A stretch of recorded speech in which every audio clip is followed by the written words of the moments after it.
last season the races became more about who got better fuel mileage as opposed to who may have had the better car. And that didn't sit well with a lot of drivers, especially some of the older ones. So NASCAR instituted these new softer tire compounds. Now, softer tires lead to this, more tire wear.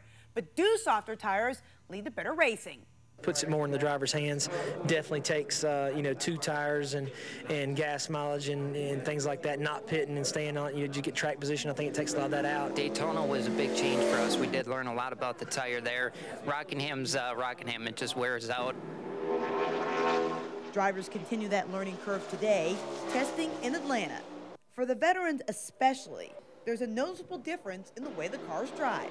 The biggest thing I notice is that the speed does fall off quite a bit. It's, when you go back out to make your second run on tires, you don't learn as much as you do when they're new. But most of the drivers agree the first true test of the new tires will come this week in Las Vegas, and it might be up to 10 more weeks before they find out if the tire change really makes a difference. The deal I saw in Vegas is where the tires really come into effect.